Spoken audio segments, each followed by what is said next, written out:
तो इससे पहले लेक्चर में हम लोगों ने डिस्कस किया था कि हेल्थ एंड सेफ्टी जो हमारा मैनेजमेंट सिस्टम, यानी कि हम लोग हेल्थ एंड सेफ्टी को क्यों मैनेज करें अपने वर्क प्लेस पे। इस लेक्चर्स में हम लोग ये डिस्कस करेंगे कि किस तरीके से हम लोग हेल्थ एंड सेफ्टी को अपने वर्क प्लेस पे मैनेज कर सकते हैं, how we can manage the health and safety efficiently, perfectly at our work place. तो इसके लिए सिंपल सा एक आंसर मिलता है कि मैनेजमेंट का एक मॉडल है, एक जितने भी मैनेजमेंट सिस्टम है, मैनेजमेंट सिस्टम बेसिकली क्या होता है कि एक स्टेप वाइज तरीका होता है कि किसी काम को किस तरीके से किया जाए। कि फॉर एग्जांपल कि किसी चीज के बारे में अगर आपको करना है, एक शॉप के बारे में आपको शॉप खोलनी है, तो आप उसको प्लानिंग करेंगे। सबसे पहले प्लानिंग करने के बाद उसकी सारी जो रिसोर्सेज की आवश्यकता है, चीजों की आवश्यकता है, उसको आप मैनेज करेंगे, ऑर्गेनाइज करेंगे, ठीक है ना। फिर उस चीज को इम्प्लीमेंट करेंगे, उस चीज को लागू करेंगे, यानी कि उस चीज को रियलिटी में उस चीज को स्टार्ट करेंगे। फिर उस समय अनुसार उसको चेक करेंगे कि इसमें कुछ कमी है या नहीं है। उसके बाद फिर जैसी जैसी रिक्वायरमेंट होती है उसको आप थोड़ा सा अपडेट करेंगे, उसके एक्शन का वो इम्प्रूव करते रहेंगे। तो इस तरीके से जो है वो एक साधारण सा एक मैनेजमेंट सिस्टम होता है। तो वो जितने भी मैनेजमेंट सिस्टम होते हैं, चाहे किसी ऑर्गेनाइजेशन के अंदर प्रोडक्शन का काम हो रहा हो तो उसको प्रोडक्शन मैनेजमेंट सिस्टम मैनेज करता है, मशीन को मशीन मैनेजमेंट सिस्टम करता है, यानी ह्यूमंस को human resource management system control करता है, फाइनेंस को फाइनेंस मैनेजमेंट सिस्टम पैसे के लेन देन को मैनेज करता है, मार्केटिंग को मार्केटिंग मैनेजमेंट सिस्टम के थ्रू मैनेज किया जाता है, परचेज को रॉ मटेरियल को परचेज किया जाता है तो उसको परचेज मैनेजमेंट वो मैनेज करता है। किसी चीज को जब सेल किया जाता है या किसी चीज को जब एक्सपोर्ट किया जाता है, भेजा जाता है, तो उसको लॉजिस्टिक मैनेजमेंट सिस्टम कंट्रोल करता है। तो हर एक काम का एक मैनेजमेंट सिस्टम है, चाहे वो मार्केटिंग का हो, चाहे प्रोडक्शन का हो, चाहे सेल्स का हो, चाहे फाइनेंस का हो, चाहे ह्यूमन रिसोर्स का हो। हर चीज को एक पर्टिकुलर बनाया हुआ, लिखा हुआ एक मैनेजमेंट सिस्टम है कि पहले स्टेप में क्या करना है, दूसरे स्टेप में क्या करना है, तीसरे स्टेप में क्या करना है, कैसे करना है, ये लिखा हुआ स्टेप्स रखा हुआ है। उसी तरीके से हेल्थ एंड सेफ्टी को मैनेज करने के लिए एक health and safety management system भी बनाया गया है, बल्कि एक नहीं कई बनाए गए।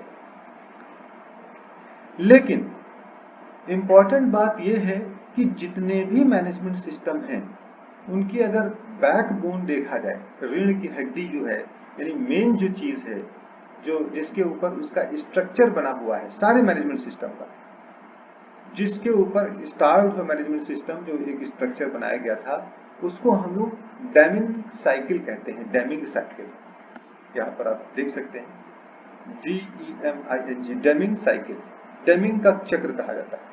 और इस साइकिल को और भी नाम से जाना जाता है, जिसको हम PDCA साइकिल कहते हैं। PDCA साइकिल एक जो है वो जिसके ऊपर सारे मैनेजमेंट सिस्टम जिसके ऊपर आधारित है, यानी इसी को देख करके ही सारे मैनेजमेंट सिस्टम स्टार्ट हुए। तो जो फादर मैनेजमेंट का जो एक स्ट्रक्चर है उसको हम लोग डेमिंग साइकिल कहते हैं, PDCA साइकिल भी कहते हैं। तो ये डेमिंग साइकिल या PDCA साइकिल है क्या?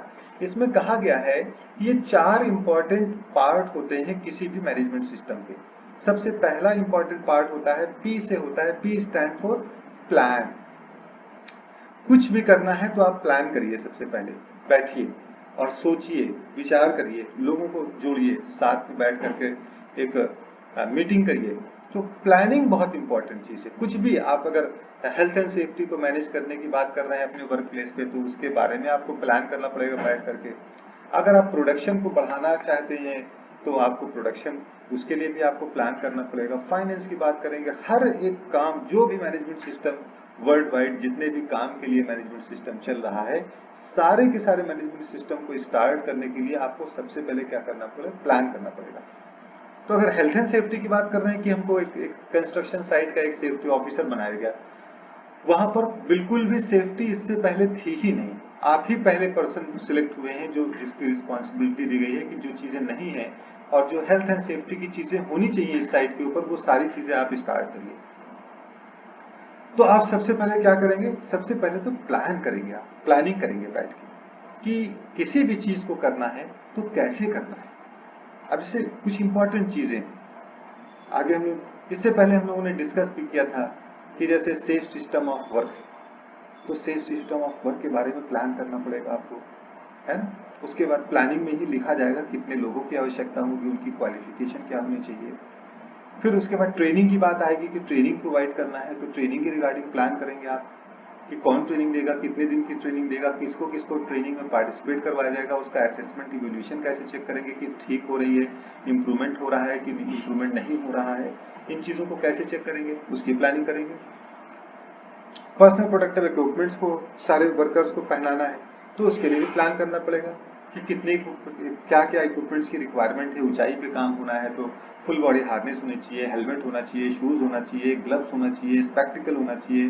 डस्ट बस बहुत ज्यादा सीमेंट वाले जो हैंडलर हैं उनके लिए अलग से एप्रन होना चाहिए, मास्क होना चाहिए, तो उसकी भी प्लानिंग करनी पड़ेगी। फर्स्ट एड के बारे में प्लान करना पड़ेगा, फर्स्ट एडर को रिक्रूट करना है, उसके लिए एक ऑफिस बनानी है, उसके लिए मेडिसिन रखना है, स्ट्रेचर लाना है, एक वैन खरीद करके रखना है। फर्स्ट एड को प्लान किया आपने। रिस्क असेसमेंट आपको करवाना पड़ेगा वर्क प्लेस पे, रिस्क को आइडेंटिफाई करने के लिए, हजार्ड्स को आइडेंटिफाई करने के लिए। तो रिस्क असेसमेंट के लिए ऐसे बंदे की आवश्यकता पड़ेगी जिसको रिस्क असेसमेंट आता हो अच्छे तरीके से। वो है कि नहीं, अगर नहीं है तो उसकी ट्रेनिंग शेड्यूल कराई जाएगी उसको। अगर आपकी कंपनी में नहीं हो सकती तो उसको बाहर किसी इंस्टीट्यूशन से ट्रेनिंग दिलवाई जाएगी कि रिस्क असेसमेंट कैसे किया जाता है, किस तरीके से किया जाता है।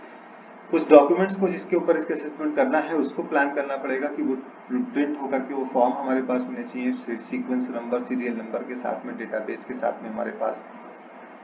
तो हर एक चीज को प्लान करना पड़ेगा, बिना प्लानिंग के गड़बड़ हो जाएगा, मिस हो जाता है। तो पीडीसीए साइकिल कहता है कोई भी मैनेजमेंट सिस्टम आप स्टार्ट करने जा रहे हैं, किसी भी चीज को मैनेज करने जा रहे हैं, तो सबसे पहले आपको प्लान करना पड़ेगा।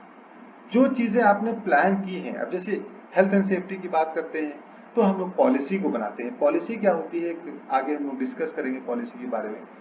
एक स्टेटमेंट ऑफ इंटेंट होता है, एक उद्देश्य होता है, एक लोगों का कमिटमेंट होता है, कंपनी के टॉप मैनेजमेंट का कमिटमेंट होता है, प्रॉमिस होती है, वायदा होता है कि हम सेफ्टी के सुरक्षा के प्रति क्या क्या चीजों के बारे में हम लोग प्रतिबद्ध हैं, हमको क्या क्या चीजें सेफ्टी के बारे में करना है, जिसके बारे में हम कह रहे हैं, श्योर हो रहे हैं, हम वादा कर रहे हैं, प्रॉमिस कर रहे हैं, ठीक है ना।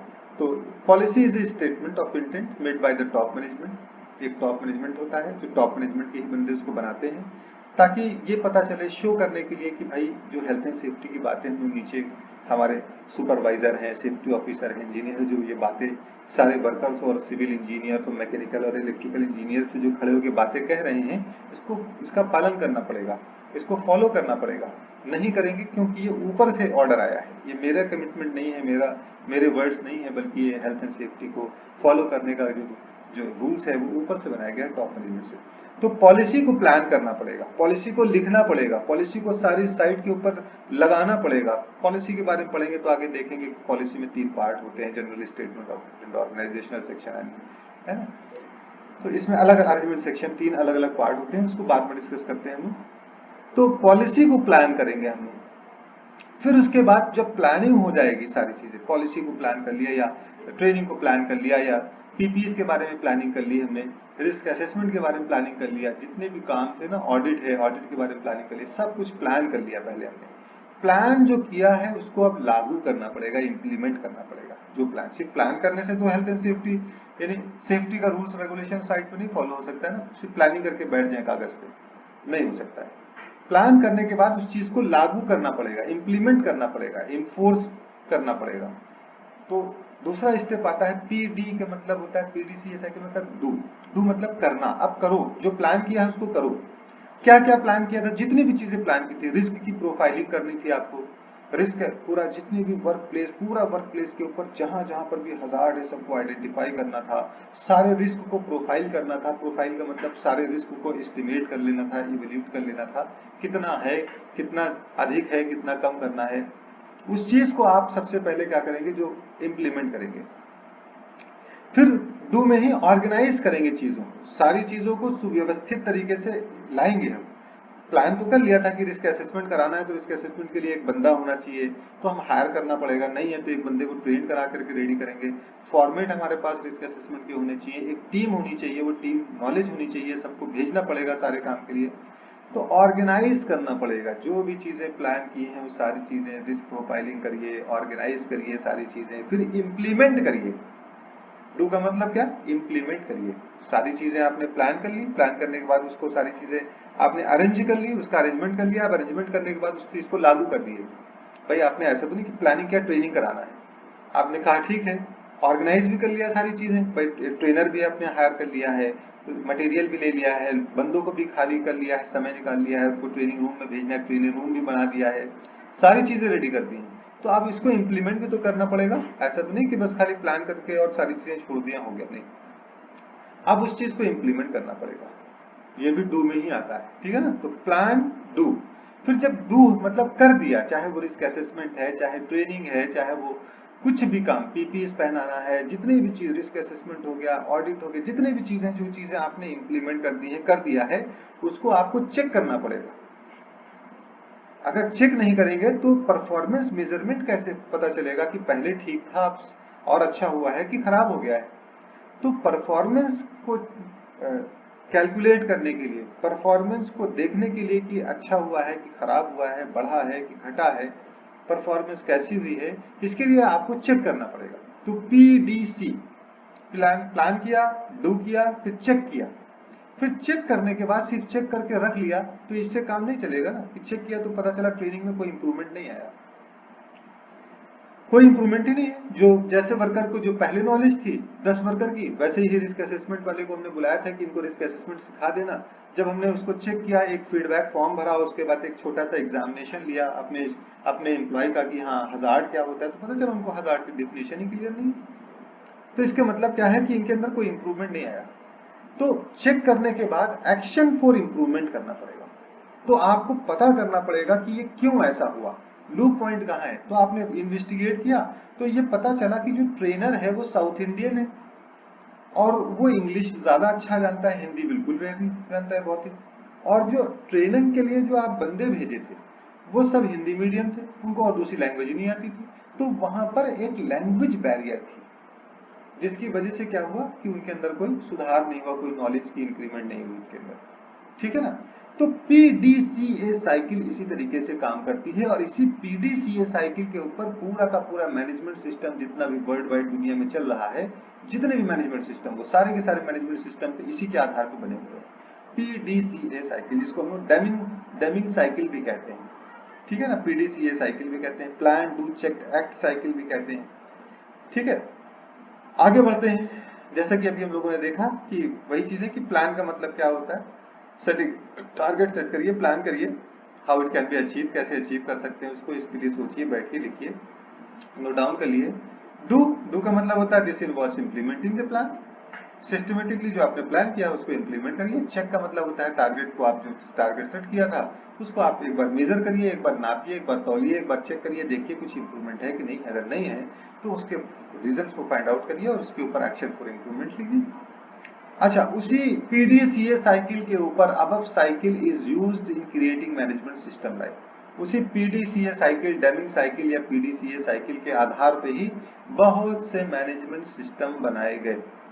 जैसे ILO OSS 2001 international labour organization, ILO एक ऐसी संस्था है वर्ल्ड वाइड जो लेबर के बेटरमेंट के लिए काम करती है। उसने एक हेल्थ एंड सेफ्टी का मैनेजमेंट सिस्टम बना करके और दुनिया को दिखाया कि देखिए हेल्थ एंड सेफ्टी को अगर पालन करना है, फॉलो करना है अपनी साइट पे अच्छे तरीके से भली भांति, तो इस मैनेजमेंट सिस्टम के आधार पे फॉलो करेंगे तो कोई भी चीज बचेगी नहीं, कोई भी चीज छूटेगी नहीं, और आपकी सारी की सारी हेल्थ एंड सेफ्टी की रिक्वायरमेंट्स आपकी साइट पे पूरी हो जाएगी। तो उसने ILO OSS 2001 बना के दिया। उसी तरीके से ISO 9000, ISO भी एक स्टैंडर्डाइजेशन है, international organization for standardization, ISO वो मैनेजमेंट सिस्टम की चेकिंग करता है। जैसे हमारा इंस्टीट्यूशन है Northern Institute of Fire and Industrial Safety, तो मुझे इस यहाँ पर हम लोग ISO का 9001 क्वालिटी मैनेजमेंट सिस्टम फॉलो करते हैं। यानी कि क्वालिटी हमारे इंस्टीट्यूशन का आप इंफ्रास्ट्रक्चर देखेंगे, यहाँ की फैसिलिटीज देखेंगे, तो इसकी क्वालिटी का एक स्टैंडर्ड है। हमारी फैकल्टीज हैं, हमारे जो स्टाफ हैं, जो मैडम हैं, वो उनकी एक स्टैंडर्ड है, उनकी क्वालिफिकेशन है, इंफ्रास्ट्रक्चर का एक स्टैंडर्ड है। तो ये क्वालिटी मैनेजमेंट सिस्टम है। तो मुझे ISO 9001 सर्टिफाइड करवाना था अपने ऑर्गेनाइजेशन को, तो मैंने मेल किया ISO को, वहाँ की एक टीम आई, उसने यहाँ पर आकर के असेसमेंट किया, चेक किया। तो उसका जो मैनेजमेंट सिस्टम था, उसने यहाँ पर आकर के सारी चीज़ें देखी और अपने अकॉर्डिंग चेकलिस्ट में मिलाया, मैच किया कि हाँ यहाँ पर टेम्परेचर AC है कि नहीं है, तो हाँ ठीक है, ड्रिंकिंग वाटर फैसिलिटीज़ है कि नहीं है, मैनेजमेंट क्वालिफिकेशन कितनी है यहाँ पर, नीट एंड क्लाइनेस क्या है ना, ये सारी चीज़ों को चेक किया। तो उसने कहा हाँ ठीक है, और तो जो भी चार्ज वो लेते हैं, चार्ज दिया गया, उसके बाद उसने सर्टिफिकेट बना करके दिया कि हाँ यहाँ पर ISO 9001 का जो management system, quality management system है, वो फॉलो किया जाता है। उसी तरीके से ISO का 14001 मैनेजमेंट सिस्टम, 14001 मैनेजमेंट सिस्टम जो है वो इन्वायरमेंटल मैनेजमेंट सिस्टम है। 45001 है वो health and safety management system, जो ISO का भी लेटेस्ट फॉलो किया है। सबसे लेटेस्ट जो health and safety management system है वो ISO का है। ISO क्या है? International organization for standardization. एक संस्था है, एक प्राइवेट संस्था है, लेकिन वर्ल्ड वाइड जानी जाती है, दुनिया में जानी जाती है। ये मैनेजमेंट सिस्टम को सर्टिफाइड करती है कि हाँ भाई आप मैनेजमेंट सिस्टम फॉलो करते हैं। तो आप कहने से तो हम मानेंगे नहीं। तो अगर हम कह दें आपसे कि हम क्वालिटी मैनेजमेंट सिस्टम ISO का 9001 फॉलो करते हैं, तो आप मानेंगे नहीं। तो उस ऑर्गेनाइजेशन के इश्यू किए गए सर्टिफिकेट को देखेंगे तो आप मानेंगे कि हाँ ये तो सही कह रहे हैं। उसी तरीके से क्वालिटी हेल्थ एंड सेफ्टी का मैनेजमेंट सिस्टम ISO 45001 फॉलो किया जाता है। ठीक है ना। तो मैनेजमेंट सिस्टम वर्ल्ड वाइड दुनिया में बहुत सारे हैं। अभी लेटेस्ट का जो चल रहा है वो आपका ISO 45001 का health and safety management system चल रहा है। अच्छा, few examples are there. International labour organization का जो occupational safety and health management system है, जो कि पुराना मैनेजमेंट सिस्टम है, अब इसको बहुत ही रेयरली ही कंपनी फॉलो करती है, लेकिन हम उनके सिलेबस में होता है तो हम उनको पढ़ना पड़ता है समझने के लिए। तो उस ILO के मैनेजमेंट सिस्टम के अंदर क्या क्या एलिमेंट्स थे, क्या क्या चीजें थी जिसको हमको पूरा फुलफिल करना होता था। पहली चीज थी उस मैनेजमेंट सिस्टम को फॉलो करने के लिए, सबसे पहली चीज थी कि पॉलिसी को आपको वहां पर इंप्लीमेंट करना है, प्लान करना है और इंप्लीमेंट करना है पॉलिसी को। पॉलिसी क्या होती है? जनरल स्टेटमेंट ऑफ एक कमिटमेंट होता है टॉप मैनेजमेंट का कि हम हेल्थ एंड सेफ्टी को फॉलो करेंगे नीचे के सारे एम्प्लॉय से। तो की एलिमेंट्स में देखेंगे कि पॉलिसी, सबसे पहली चीज है कि पॉलिसी को प्लान करना पड़ेगा, फिर उसके बाद ऑर्गेनाइज करना पड़ेगा, ऑर्गेनाइजिंग करनी पड़ेगी, फिर प्लानिंग एंड इम्प्लीमेंट करना पड़ेगा, जो चीजें प्लान की है उसको इम्प्लीमेंट करना पड़ेगा, फिर इवोल्यूशन करना पड़ेगा, इवोल्यूट करना पड़ेगा। वही चीजें हैं जैसे डेविल साइकिल में देखा था, पॉलिसी थी, फिर उसके बाद फिर ऑर्गेनाइजिंग थी, यानी प्लान था, फिर ऑर्गेनाइज था, उसके बाद प्लानिंग एंड इम्प्लीमेंटिंग थी, फिर इवोल्यूशन था, उसको इवोल्यूट करना था, फिर उसके बाद ऑडिट करना था, उसके बाद एक्शन फॉर इम्प्रूवमेंट था और कॉन्टिन्यूअल इम्प्रूवमेंट। ये इस तरीके से मैनेजमेंट सिस्टम ILO का OSH 2001 का पहले फॉलो किया जाता था, लेकिन अब इस चीज को फॉलो नहीं किया जाता है इसमें। ठीक है ना। पॉलिसी के बारे में हमने बताया था एक सिंपल सा कि पॉलिसी क्या है कि statement of intent made by the top management showing their commitment with respect to the aim and objectives in maintaining and practicing the good safety and overall reducing the accidents or even the achieving the zero harm। Policy क्या है? ये health and safety policy की बात हो रही है, हर चीज की अलग पॉलिसी होती है। तो हेल्थ एंड सेफ्टी की पॉलिसी क्या है कि एक स्टेटमेंट है, स्टेटमेंट ऑफ इंटेंट है टॉप मैनेजमेंट का, नीचे के सारे जितने भी एम्प्लॉइज हैं उनके प्रति एक स्टेटमेंट है, एक कमिटमेंट है, एक प्रॉमिस है, एक वादा है कि हम सारे के सारे साइट को हम सेफ रखेंगे, हजार्ड्स को रिमूव कर देंगे, रिस्क को कंट्रोल फॉर्म में रखेंगे और जीरो हार्म पॉलिसी को अपनाएंगे। हमारी साइट के ऊपर किसी को हार्म नहीं होना चाहिए, जीरो हार्म होना चाहिए। ऑर्गेनाइजिंग का मतलब है this elements speaks about the roles and responsibilities of various level towards the health and safety.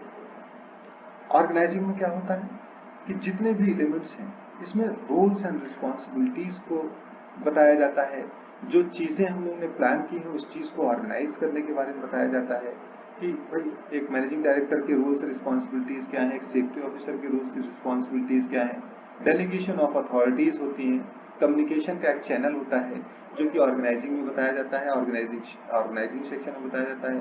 Planning and implementation मतलब जो प्लान किया है आप तो उसको इम्प्लीमेंट करिए, उस चीज को लागू करिए। एक्सीडेंट है, रिस्क असेसमेंट है। इवोल्यूशन का मतलब होता है उसकी परफॉर्मेंस को चेक करिए, इवोल्यूट करिए समय अनुसार रहते हुए। आप उसको देखिए कि कितना परफॉर्मेंस है, क्या परफॉर्मेंस है, क्या लेवल क्या है उसका, है ना। तो इवैल्यूएट करना होता है उसी मैनेजमेंट सिस्टम के। फिर लास्ट में होता है कि उसकी ऑडिट करना। ऑडिट का मतलब होता है चेक करना, एक तरीके से सारे डेटाबेस को रख करके कि क्या फायदा हुआ, क्या नुकसान हुआ, कुछ किस चीज के लिए कुछ बेटरमेंट हुआ कि नहीं हुआ। फिर अगर कोई चीज कमी पाई जाती है तो उसके लिए फर्दर एक्शन फॉर इम्प्रूवमेंट उसके लिए किया जाता है। तो ये ILO का OSS 2001 का एक सेफ्टी मैनेजमेंट सिस्टम था। बड़ा सिंपल सा मैनेजमेंट सिस्टम था जो बहुत पहले फॉलो किया जाता था मोस्टली ऑर्गेनाइजेशन के द्वारा, लेकिन अभी लेटेस्ट वर्जन को फॉलो किया जा रहा है और हेल्थ एंड सेफ्टी के मैनेजमेंट सिस्टम को लेटेस्ट वर्जन को ISO 45001 को हम लोग फॉलो कर रहे हैं इस समय। ठीक है, तो आज के लिए इतना ही, आगे हम लोग डिस्कस करते रहेंगे इसको। See you tomorrow, thank you, have a good day, bye.